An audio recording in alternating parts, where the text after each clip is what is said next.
After a St James's Park capitulation on Saturday, West Ham looked to bounce back in a game where we always turn up, don't we? It's Spurs at home, it's under the lights, it's conveniently a night game once again. Spurs, on the other hand, overcame Luton on the weekend, made it a little bit difficult for themselves, but in the end got over the line. So look, two teams which are hopefully going to serve up a tasty encounter. We know what we're going to do. We know what Spurs are going to do. It's going to be interesting whatever happens, but welcome back to West Ham Unofficial. I hope you are all well. So, match preview for West Ham versus Spurs. There's only one man that had to join me for this. Sean, how are you, mate? Yeah, I'm really good, mate. Not too bad at all. Good stuff. Long time no see. It's been approximately 12 minutes since I last saw you. Enough time for me to order an Indian. Oh, I like it. I like it.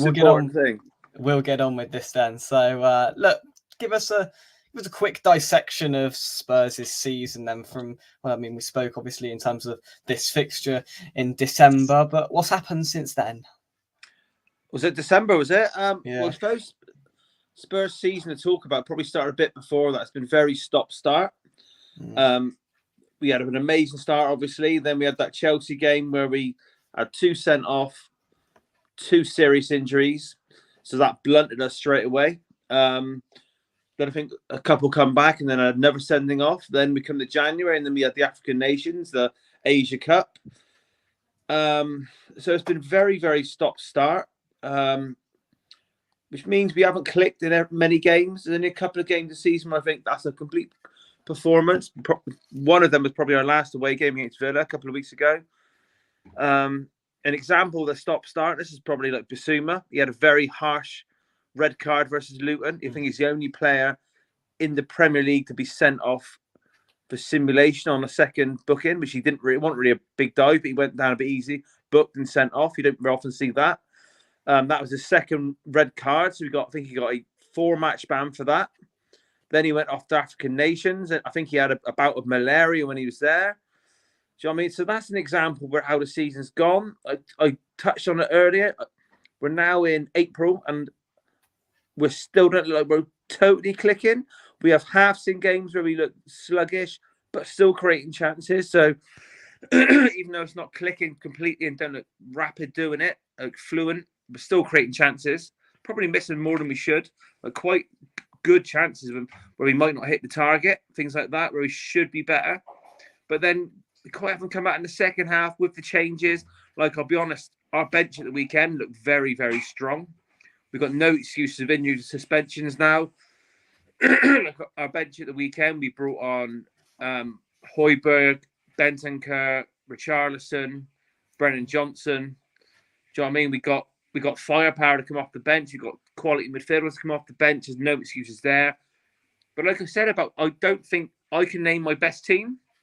I think Ange's still struggling to name his best team. He's still trying to fit a couple in, which maybe don't fit the system. So he's got I think he's quite stubborn, like most coaches, doesn't really want to change his system, but he can't fit the players and he wants, so something's got to give there. So yeah, quite a few games we've made changes at half-time or 10 minutes into the second half, and we've improved straight away.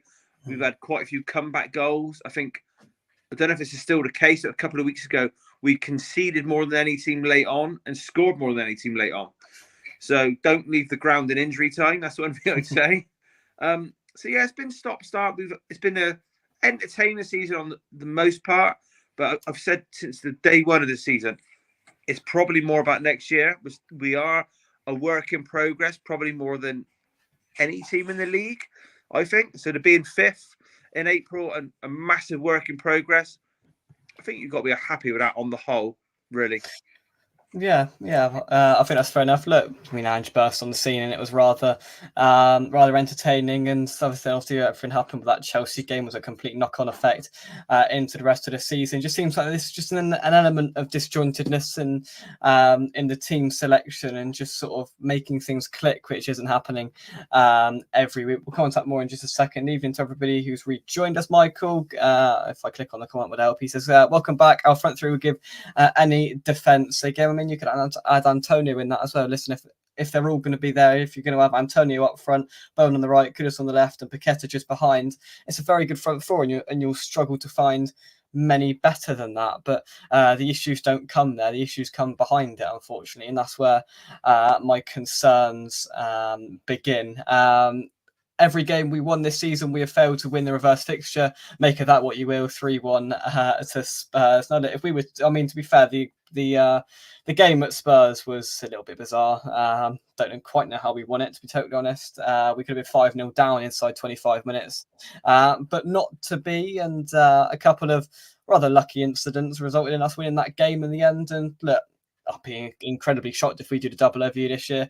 I think that'll be a pretty good achievement if we do. I can't see it, but this game always sort of brings a couple of surprises every now and then. And look, under the lights, I'll be there tomorrow, and it's anything could happen, really, because Sean, what we're going to do. And Spurs have struggled against Wolves, who tried the same thing a few weeks ago against you. So that's been Ange's sticking point, and that's exactly what we're going to do. And I should think Ange just cottoned onto that and should have some sort of plan, or not.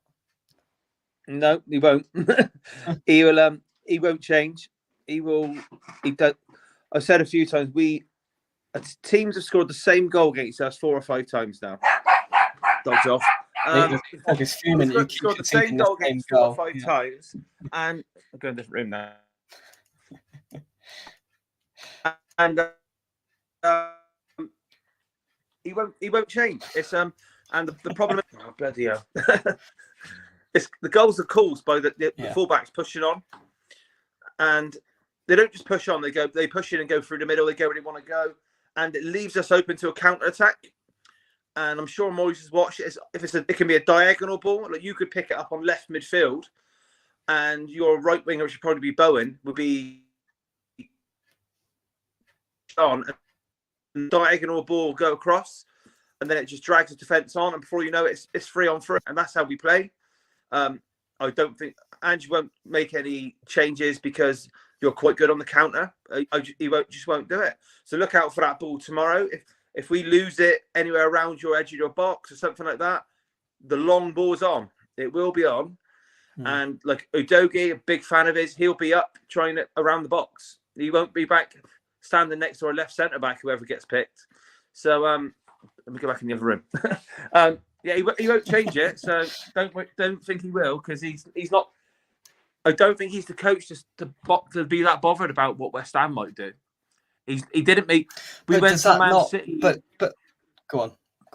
We went to Man City probably around the same time we lost to you, I'm guessing, and we had a threadbare side. I'm talking. We went there in the period where we had no Van der Ven, we had no Maddison, we had no Basuma suspended.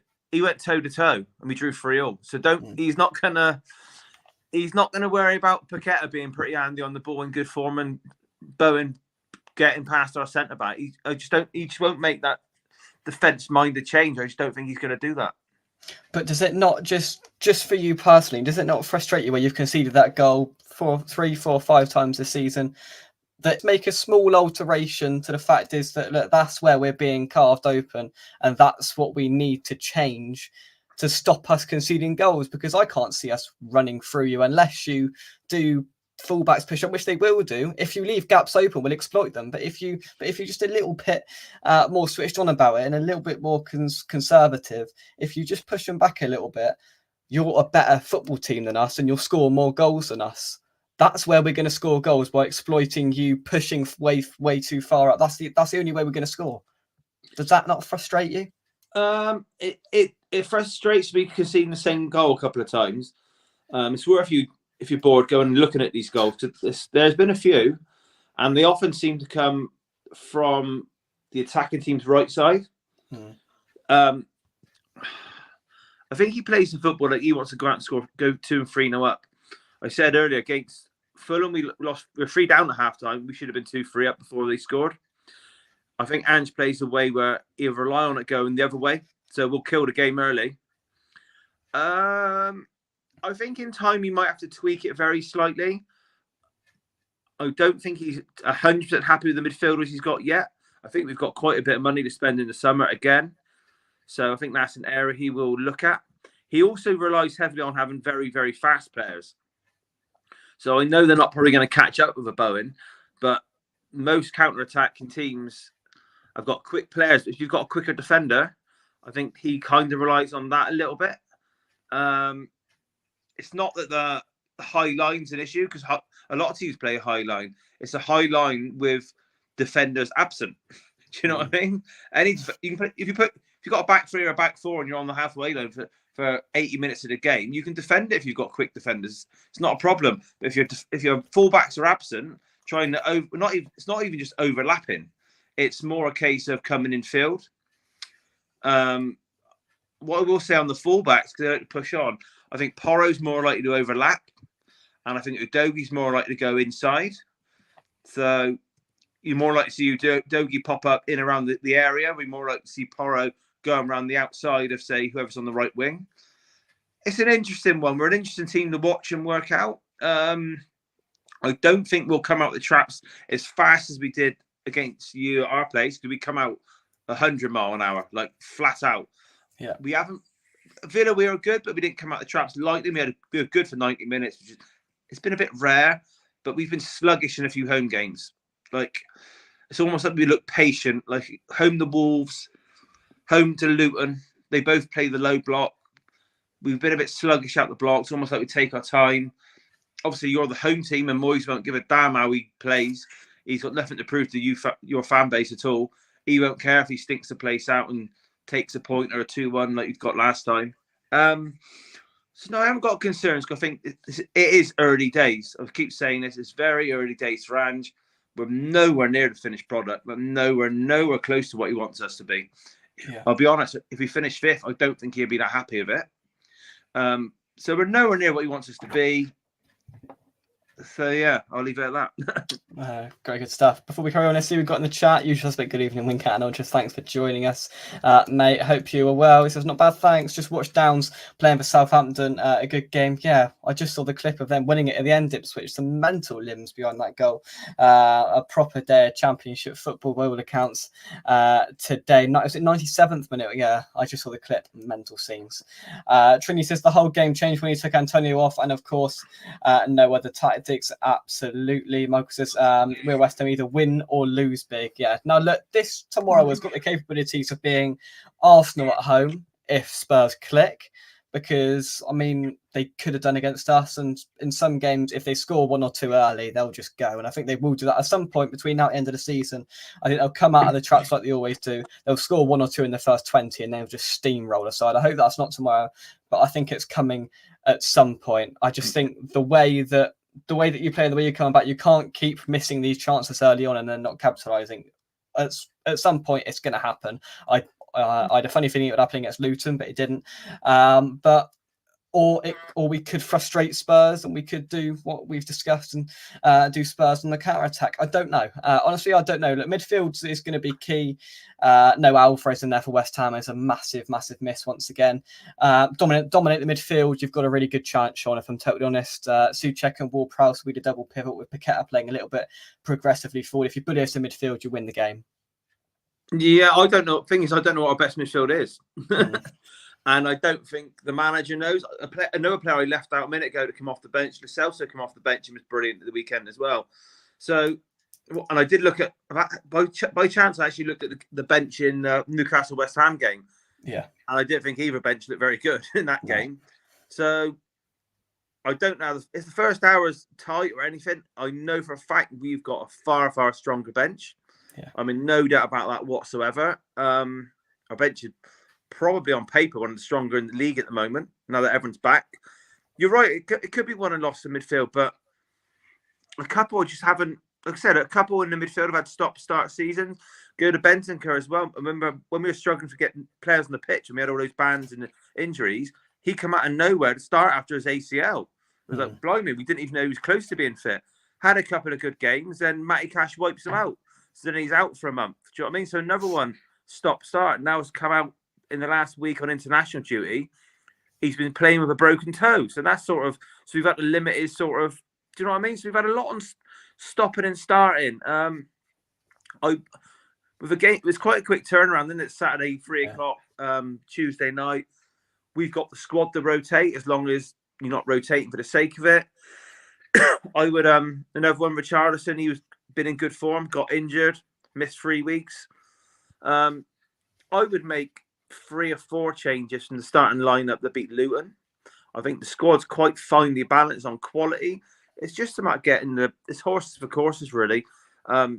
Getting the balance right, playing the players that look the sharpest, that can maybe exploit the West Ham team the most. I think a midfielder that will definitely start. Maddison will start, I'd assume, although he's had a few knocks and that. I think Pape Sarr will definitely start. I think he's probably, it might surprise if he was one of the more guaranteed ones to start in midfield, really? In my opinion. I think he's been he's probably been one of our more consistent players, especially in midfield all season. He's got that engine. He's quite clever getting forward. He exploits the space. He can get up and down. I think you know what you get with him. I think a couple will have a brilliant game, then a quiet game, and everyone's saying get him off. So I roughly know the team I go for, but I have not got a clue what Andrew go for. We can't second guess that.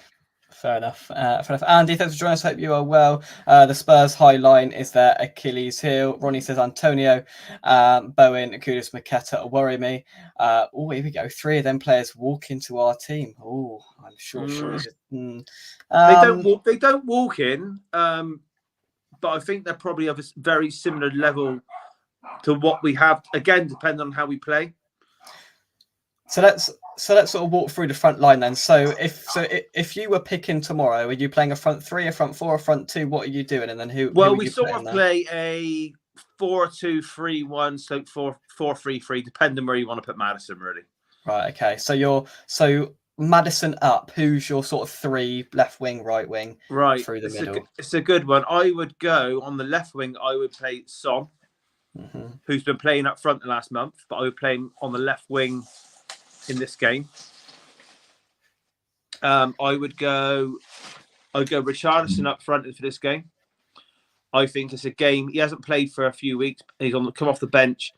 He's had a good season. I think it's a game that suits him because it's a game where you're probably going to sit and we need a decoy, and he's quite physical.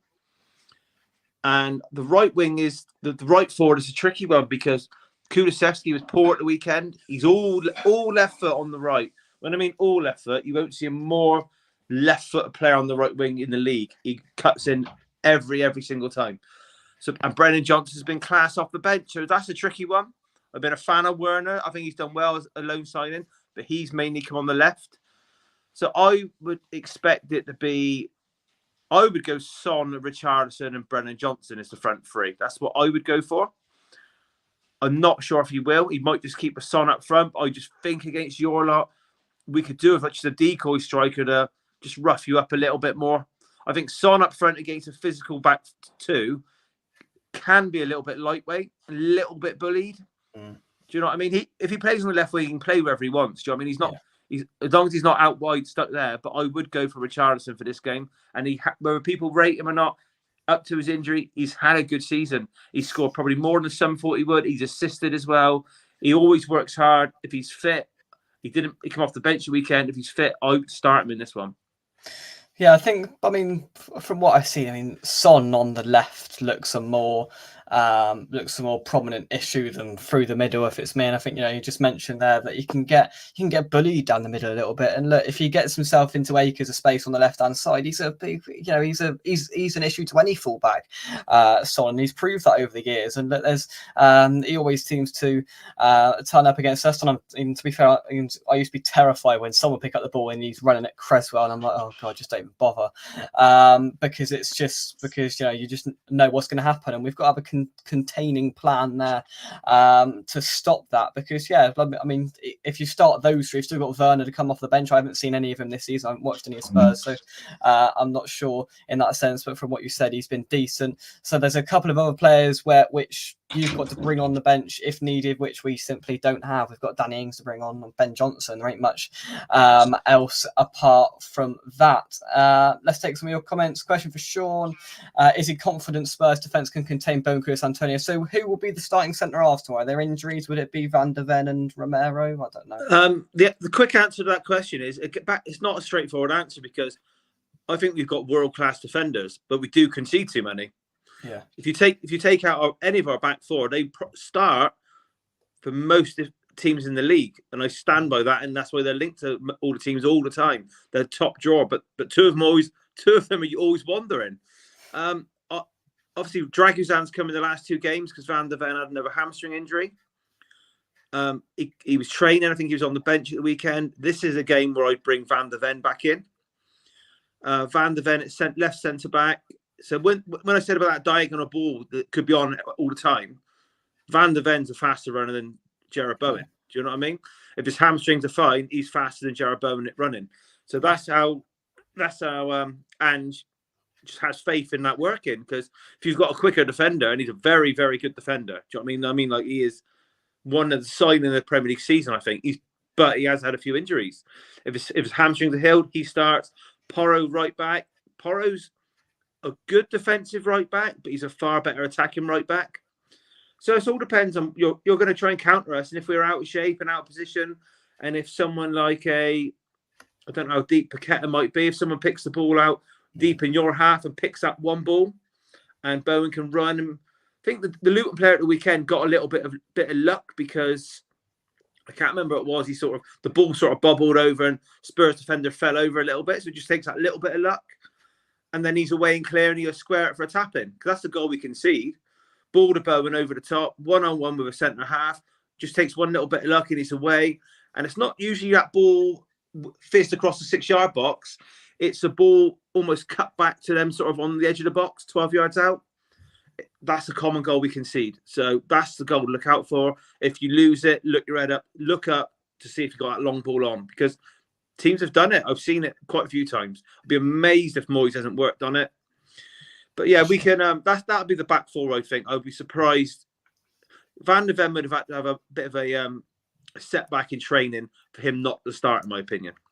Cool, good stuff. Right, let's do some team news from West Ham. So, Areola has hurt his groin. Moyes admitted in his pre-match presser today. Hopefully it's not too serious, but he won't be available on Tuesday night. Elsewhere, Naif Gerd returned to training today, having missed the Newcastle game with a shoulder problem in the wake of making 2 appearances for Morocco during the international break. So Moyes didn't disclose whether Gerd will be fit. Alvarez is absent once again due to his 2-game yellow card suspension. Look, Zuma can't play 2 games in this short amount of time, so I think if Gerd is pretty much there, I think he'll start him, to be honest, because I think Moyes has woken up to Zuma simply can't do it, and in a game that's going to be quite tough like this one, I don't think he'll start Zuma unless he's forced to. If Gerd isn't fit, he's going to have to play him. But if that option's there, I think he'll play Gerd and Mavropanos, which could be an absolute recipe for disaster. But I think he's just trying to. Ogbonna maybe could come in. I'm not entirely sure. But I'd be surprised if an option is there to change it if he starts Zuma, because Moyes has rotated if it's been a second game in a week because of the lack of fitness. He hasn't got any fitness at all. Zuma just hobbles along. And to be fair, if it comes to the end of the season, Zuma, and he has an operation and it comes out that he's been nursing an injury all season, which has been blatantly obviously has, then fair play to him, because he's carried on and he's done his very best, Zuma. But 2 games in a week could be a little bit too tough for him. Just on West Ham, Sean, what have you made? I mean, we talk about on the roundup every week. We have chats on there. What have you made as a whole, and coming into this game against Spurs? How do you think that we will be lining up against the Spurs side? I'll be surprised if you don't just sit back very deep, if I'm totally honest. And if you're saying, obviously, you're going to miss Alvarez, I think your record without him is quite horrific this season. It's awful. Yeah. You've conceded quite a lot. I'll be surprised if you don't just sit back and try and rely on the front 4 to go for it. Front 4. If you call Paqueta, I'm not sure. I think Paqueta probably sit a bit deeper than describe him as a front 4. If I'm being honest, I think he's going to have to sit deep and make a little bit.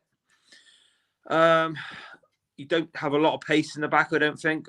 I don't know, Emerson's not exactly a slouch, I know, but the centre half, you've got no pace there whatsoever, really. So it's just going to be a case of sitting there trying to mop it up, which has worked quite a few times this season. We've seen it in all competitions for a couple of years. As I said, I don't see us coming out the traps as fast as we did in the home tie. It might be a cagey half an hour. It might be a terrible first half an hour, because we started some games very, very slow. So then it'd be interesting to see if the handbrake comes off a little. If if Moyes spots it, they're not really going for it. But then I don't know. Spurs are at their best when teams attack us, which we aren't going to do. I don't know. I wouldn't expect the classic, and I wouldn't actually expect loads and loads of goals. If I'm being brutally honest, I just don't think it'd be that open. But we will chuck men forward, so that counter will be on. You could score that same type of goal. I'll be surprised if we can see the goal and it's that type of goal. Wouldn't surprise me in the slightest. Yeah, it's a weird game because again, it's a clash of styles a hell of a lot. You're at home. Like I said, Moyes won't give a damn how he picks up a point or three. He won't care. And I'll be honest, your fans, I've called you a confused fan base all season. And I know a lot of them are blaming Moyes a lot for the Newcastle defeat. If you win ugly tomorrow, you won't care a bit, and it'll be erupting in the stadium because, let's be honest, this is a Tottenham fan's view of this tie every single year. You turn up much better than you do against any other team against us. That is the Tottenham view, and that's been the view for as long as I've been following football. And that is where the "it's your cup final" saying has always come from. I know you threw it back at us, but it come from us saying it to you because you just play better against us. That's the originality of the saying, because you can be terrible 3 games in a row against us. We know you're going to turn up. You know you're going to. Your fans just owe it to the fans, and players just owe it to the fans against us. So it's never going to be an easy game when you play. I mean, I don't think we've hammered you many times over the years. Even games when we have hammered you on the field, you might come back and make it 3-2 late or 3-3, or you don't seem to give up. Do you know what I mean? So no one expects an easy tie. It might not be a pretty tie, but it's never ever going to be an easy one.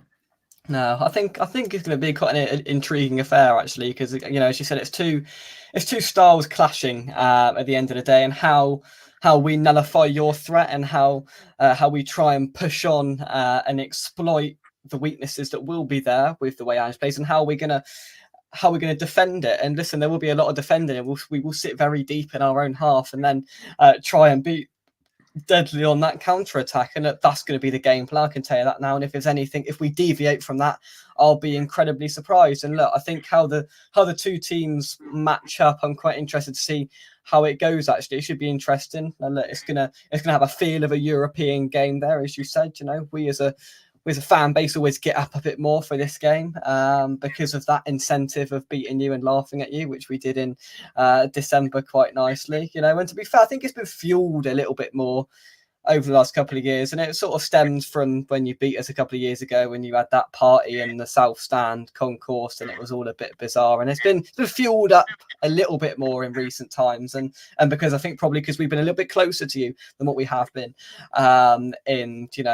back to 2016 and 2017 and all that, where there was a clear distance between the sides. That's been narrowed slightly. You mean your entire history? Be quiet. Come on. You mean your entire history? Because I think you finished above us about twice in the last 30 years. So but we always pop up with a result against you, which I know annoys you lot. I know it annoys you. I worry about the league table at the end of the season and nothing else.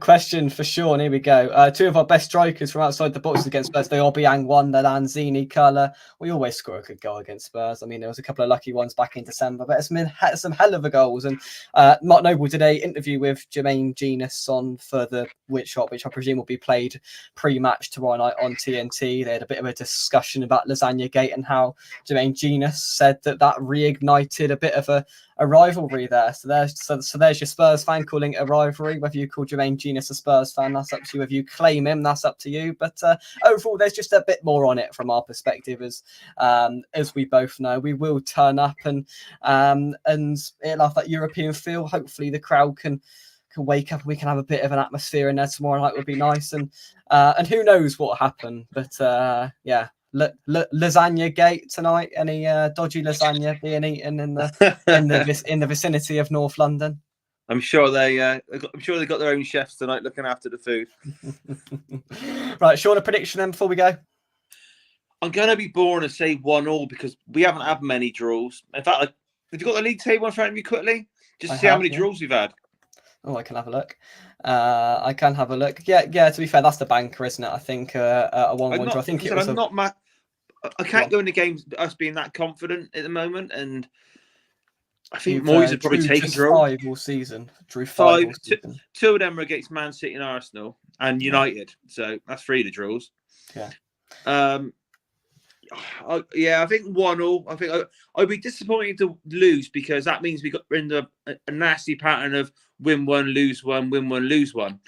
Because you don't want that going on. I think it's in a weird way, it's a shame there's so many London clubs because there's always a little bit more on it, and I think that can hold London clubs back a little bit.